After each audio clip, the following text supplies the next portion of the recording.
குறிப்பிட்டு யாழ்ப்பாணம் போலீசாரினால் நேற்றைய தினம் யாழ்ப்பாணம் நீதவான் நீதிமன்றத்திலே ஒரு வழக்கு தாக்கல் செய்யப்பட்டிருந்தது. அந்த வழக்கிலே பெயர் குறிப்பிடப்பட்ட அந்த 5 நபர்களையும்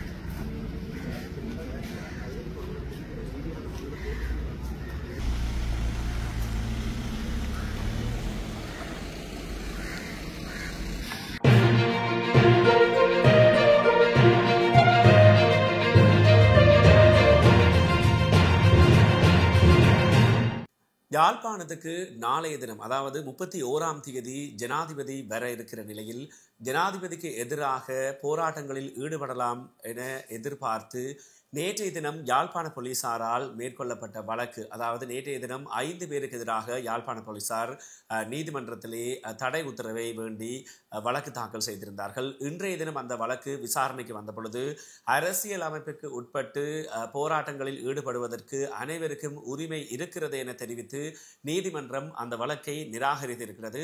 5 பேருக்கு எதிராக இந்த வழக்கு வந்து தாக்கல் செய்யப்பட்டிருந்தது போலீசாரால். பாராளுமன்ற உறுப்பினர் ராமநாதன் அர்ச்சுனா, வடமாகாண வேலையில்லாத பட்டதாரிகள் சங்கத்தின் தலைவர் சசிகரன், போராளிகள் நலன்புரி சங்கத்தின் தலைவர் பிரபாகரன், குரலற்றவர்களின் குரல் அமைப்பின் தலைவர் முருகையா கோமகன் உள்ளிட்ட 5 பேருக்கு எதிராக இந்த வழக்கு வந்து தாக்கல் செய்யப்பட்டிருந்தது.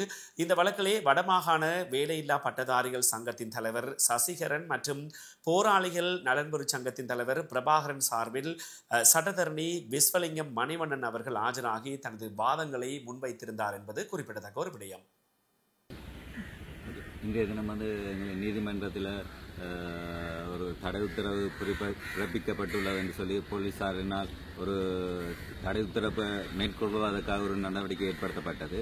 அதற்காக நாங்கள் இன்றைய தினம் வந்திருந்தோம். இன்றைய எங்களுக்காக மணிவண்ணன் சார் வந்து அவருக்கு இந்த இடத்துல நாங்கள் மிகப்பெரிய தேங்க்ஸும் பாராட்டுகளையும் வாழ்த்துக்களையும் தெரிவிக்க வேண்டிய விஷயம் என்னன்னு சொன்னால், அவர் எங்களுக்காக முன்வந்து வாதாடி எங்களுக்கான ஒரு நியாயமான ஒரு தீர்வொன்றை எடுத்து தந்திருக்கிறார். எங்களுக்கு தற்பொழுது நீதிமன்றம் தந்துள்ளது, உங்களுக்கு தடை உத்தரவில்லை, நீங்கள் எந்தவித பாதுகாப்புக்கு அச்சுறுத்தலும் இல்லாமல் முரண்பாடுகள் இல்லாமல் அமைதியான முறையில் எங்களுடைய கவனஈர்ப்பு நடவடிக்கையை செய்வதற்கு முழு ஒத்துழைப்பையும் தந்திருக்கின்றது. அதே சமயம் இதில் அர்ஜுனான் என்ற பேர் வந்து நானா அவருக்கு இன்வைட் பண்ணதால தான் அவர் இதுக்குள்ளே இன்வால்வ் ஆக வேண்டிய ஒரு தேவை ஒன்று வந்ததுக்காக நான் முதல்ல அவருக்காக நாங்கள் மனவருத்தத்தோடு தெரிவித்துக் கொள்கிறோம்.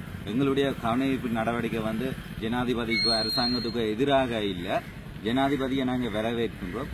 எங்களுக்கான நிரந்தரமான கோரிக்கை நியாயமான தீர்வு கிடைக்கிறதுக்காக நாங்கள் ஒவ்வொரு கட்டமாக தொடர் போராட்டங்கள் அஹிம்சை வழியில் செஞ்சு கொண்டிருக்கிறோம். அந்த வாயில தான் நாளைய தினம் பிரசிடென்ட் வர்றாருன்றதுக்காக எங்களுக்கு அவங்களோட பாதுகாப்பு வலயத்துக்கு வெளியிலே செய்வதற்காக எங்களுக்கு இடம் ஒதுக்கப்பட்டுள்ளது, அப்ரூவல் கிடைச்சிருக்கு. ஸோ நாங்கள் அந்த இடத்துல வந்து நாங்கள் அமைதியான முறையில் எந்த பாதகமான சூழலும் இல்லாத அளவுக்கு நாங்கள் எங்களுடைய அமைதியான போராட்டத்தை வெளிப்படுத்தி கவனிப்பை வெளிப்படுத்தி ஜனாதிபதிக்கு எங்களுடைய கோரிக்கையை முன்வைக்கிறதுக்கு ரெடியாக இருக்கின்றோம்.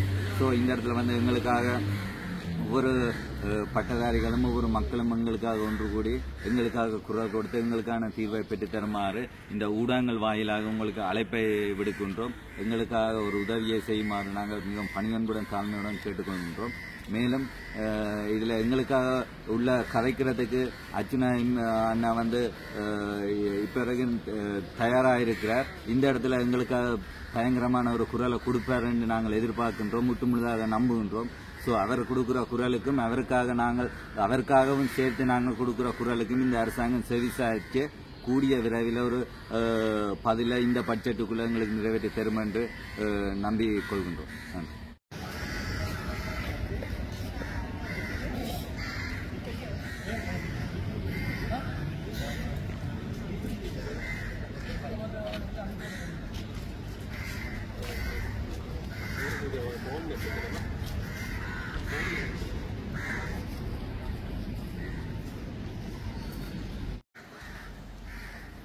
நாளை யாழ்ப்பாணத்துக்கு ஜனாதிபதி அனுரகுமார திசாநாயக்க அவர்கள் வருகை தருகின்ற சூழ்நிலையில் அவருடைய வருகையின் போது எதிர்ப்பு ஆர்ப்பாட்டங்களில் ஈடுபடுவார்கள் என கூறி 5 நபர்களுடைய பெயர்களை குறிப்பிட்டு யாழ்ப்பாணம் போலீசாரினால் நேற்றைய தினம் யாழ்ப்பாணம் நீதவான் நீதிமன்றத்திலே ஒரு வழக்கு தாக்கல் செய்யப்பட்டிருந்தது. அந்த வழக்கிலே பெயர் குறிப்பிடப்பட்ட அந்த 5 நபர்களையும் இன்றைய தினம் மண்டில் ஆயராகுமாறு கௌரவ மன்றினாலே அறிவித்தல் அனுப்பப்பட்டிருந்தது.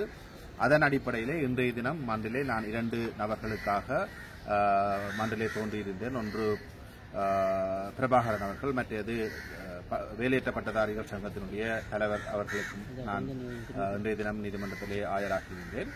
இதே ஏனையவர்கள் தாங்கள் ஆர்ப்பாட்டம் செய்கின்ற எண்ணத்தில் இல்லை, நாங்கள் இதிலிருந்து விலகுகிறோம் என்று கூறிய அடிப்படையிலும் வேலையற்ற பட்டதாரிகள் சங்கத்தின் சார்பில் நான் இல்லை, நாங்கள் எங்களுடைய கோரிக்கைகளை முன்வைக்கும் விதமாக கவனஈர்ப்பு போராட்டத்தில் நாங்கள் ஈடுபடுவதற்கு இருக்கிறோம், அதற்கான அனுமதியை தர வேண்டும், இந்த தடை உத்தரவை வழங்க வேண்டாம் என்ற ரீதியில் நாங்கள் விண்ணப்பத்தை செய்திருந்தோம். அதன் அடிப்படையிலே கௌரவ மன்றம் எங்களுடைய விண்ணப்பத்தில் கருத்தில் கொண்டு கட்டளையாக்கியிருக்கிறது. நாங்கள் எங்களுடைய விண்ணப்பத்தின் போது வேலையற்ற பட்டதாரிகள் தங்களுடைய கோரிக்கைகளை வெளிப்படுத்தும் விதமாக அமைதியான முறையிலே பாதுகாப்புக்கு அச்சுறுத்தலற்ற விதத்திலே யாரையும் குழப்புகின்ற விதம் இல்லாமல் அமைதியான முறையில் எங்களுடைய கோரிக்கைகளை நாங்கள் முன்வைப்பதற்கு விரும்புகிறோம், அதுக்கான அனுமதி வழங்கப்பட வேண்டும், அது எங்களுடைய உரிமை என்ற அடிப்படையில் நாங்கள் எங்களுடைய விவாதத்தை முன்வைத்த பொழுது உயர் பாதுகாப்பு வலயமாக கட்டமைக்கப்படுகின்ற பகுதிக்குள் செல்லாதவாறு ஜனாதிபதி வருகின்ற பாதையில் உங்களுடைய கோரிக்கைகளை அமைதியான முறையில் கவன ஈர்ப்பு போராட்டமாக செய்வதற்கு வீதியை குறுக்கிலே சென்று மறைக்காத வகையில் செய்வதற்கு கௌரவ மன்று அனுமதித்திருக்கிறது.